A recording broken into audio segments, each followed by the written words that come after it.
자, 오늘 사회브리핑은 먼저 병원 응급실로 가보겠습니다. 말 그대로 응급한 사람, 지금 바로 의료진의 도움을 받지 않으면 유명을 달리할 수도 있는 사람, 그런 사람이 가는 곳입니다.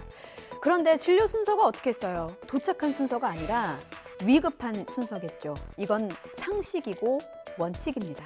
그런데 우리 오빠가 먼저 왔는데 왜 다른 사람을 진료하느냐며 무려 1시간 넘게 행패를 부린 보호자가 있습니다. 그 다른 환자는요, 심장이 멎은 환자였습니다. 의료진이 아무리 설명해도, 심지어 경찰이 이렇게 출동을 해도 막말의 욕설에 고성에 막무가내 항의는 끝날 줄 몰랐습니다. 아니, 보호자님, 자신의 심장이 멎어도 위급한 나 말고 도착한 순서대로 진료하셔라 그러시겠어요? 시청자 여러분도 당시 응급실 상황 한번 보시고 무엇이 옳은 판단이었는지 생각해 보시면 좋겠습니다. 홍성욱 기자입니다. 속옷 차림 남성이 병원 응급실에 실려옵니다. 사우나에서 의식을 잃은 환자. 당직 의사는 상태를 확인하고 CT 촬영 등 지시를 내렸습니다. 그 사이 심정지 환자가 응급실에 실려오고 의료진은 비상에 걸립니다. 멎은 심장을 다시 뛰게 응급조치를 한 시간은 10분.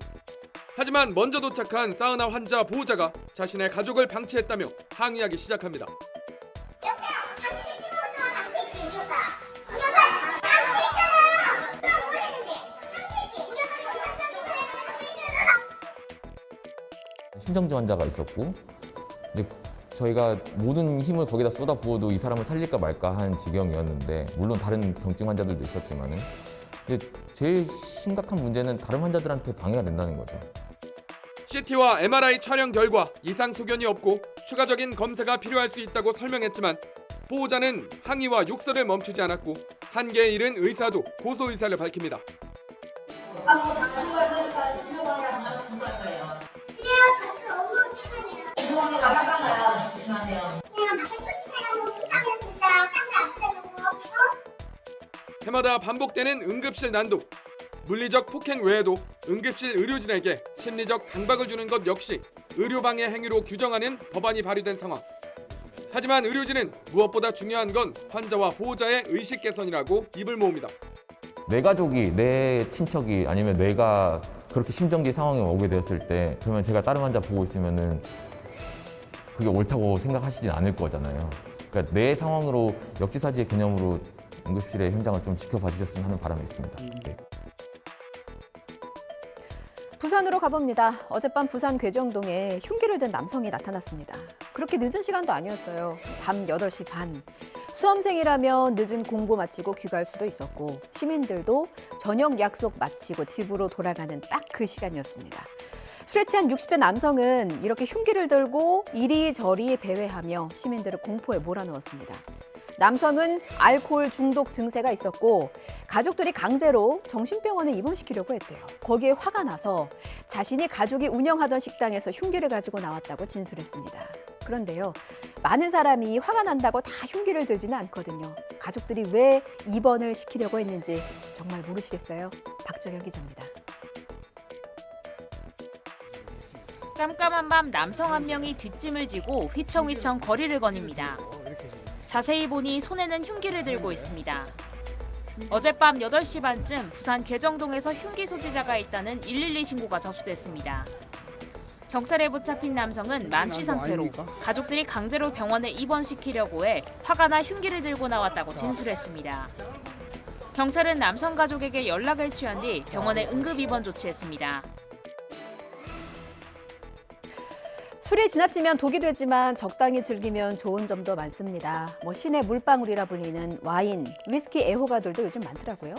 일상에서 즐기다 보니까 조금이라도 더 저렴한 가격을 찾는 게 인지상정인데 주의하셔야 할 점도 있습니다. 요즘엔 온라인에서도 쉽게 구매할 수 있거든요. 스마트 오더 시스템인데요. 너무 저렴하다거나 라벨에 한글이 없다면 한번 의심해 보셔야 합니다. 관세를 내지 않기 위해서 불법으로 수입한 술일 수도 있거든요. 불법도 불법이지만 모조품, 가짜 술을 마시게 될 수도 있습니다. 이거 몇천 원 싸게 샀다고 좋아했다가 숙취 해소비가 더 들지도 모릅니다. 권준수 기자의 보도입니다. 직장인 임경환 씨는 석 달 전 주류를 판매하는 인터넷 사이트에서 시가로는 40만 원대 수입 위스키를 10% 정도 저렴하게 샀습니다.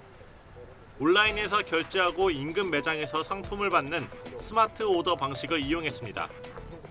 평소에 샀던 술들과 다른 부분이 있어가지고 좀 자세히 봤더니 한글 라벨이 없고 외국어로 써 있어가지고 제가 문의를 하자마자 이 제품을 솔드아웃 처리를 했더라고요. 한글 표시사항이 없으면 일단 그 정식으로 수입된 제품은 아니다.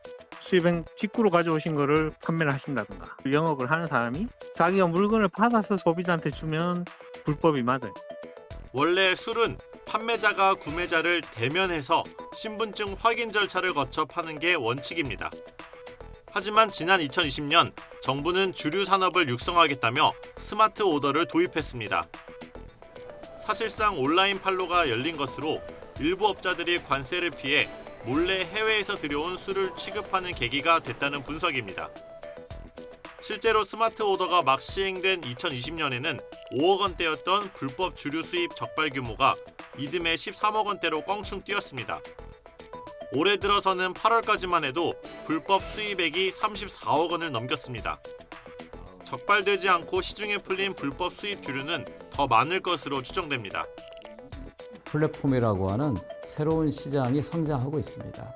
이게 처음부터 불법 유통 근절 방안을 마련하고 소비자 보호에 만전을 기해야 할 것입니다.